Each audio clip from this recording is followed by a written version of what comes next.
Flew into Salt Lake City and drove down here. That on the highway, that's the most mysterious time for me. Trying to keep track of that world around you. How do you keep track of all those car names that are out there? Hundreds of different car names. How am I supposed to keep those all straight? Some cars don't have a name. All they've got is a number. That never made sense to me unless you're trying to get the biggest number. I'll give you an example. Mazda's got a 2. They got a 3. They got a 5. They got a 6. Oldsmobile had an 88 and a 98. Chrysler's got a 200 and a 300. Mazda had a 323. Ford had a 500. Mazda had a 626 and a 929. Pontiac had a 1000. Audi's got a 3,000, 4,000, 5,000. Pontiac had a 6,000. Saab had a 9,000. Nissan just said to heck with it. Now they make an Infinity.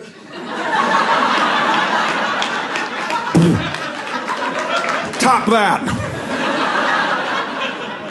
Chrysler Mitsubishi's little nuts. They got a Vision, an Eclipse, and a Mirage. A Vision, which is really something to look at. An Eclipse, that's something you shouldn't look at. Mirage, something you're not even really looking at.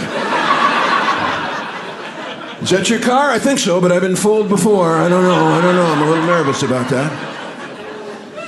They have cars named for the heart of the big city all the way on out to the sticks. For the inner city, Metro. A little further out, Suburban. Further out still, Town Car. One that can't decide, town and country.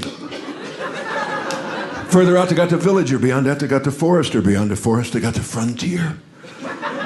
Beyond the Frontier, the Yukon, the Denali, the Tundra, and the Outback. And way the heck out there, Mercury and Saturn. Plymouth made a Reliant. I had one. They call it that because it made you reliant on public transportation, by golly. Can the cars do what their names sound like they can do? And if they can, I guess they can do a lot of different things. Get one that does what you need doing. If you're going someplace and there are no roads, get a Pathfinder or a Trailblazer. If nobody's ever been there before, you'll need a Discovery or an Explorer. If you're a little bit lonely, get yourself an Escort. Yeah.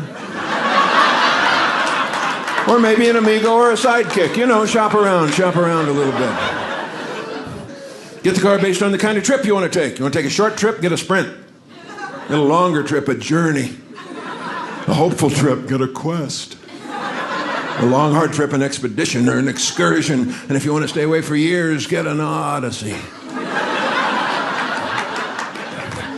Get the car based on how you're feeling, you know what I'm saying? Your mood at the time. If you want to be daring, get a Venture or an Intrepid. If you want to be a gentleman, get a Gallant. If you want to go overseas, pick up a Passport.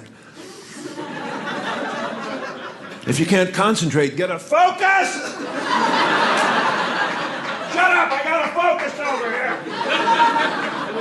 If you have a large, protruding navel, get an Audi. You know, come on.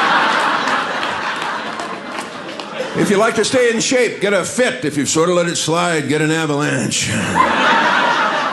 If you got a score to settle, get an Avenger. If your batteries are low, pick up a Charger.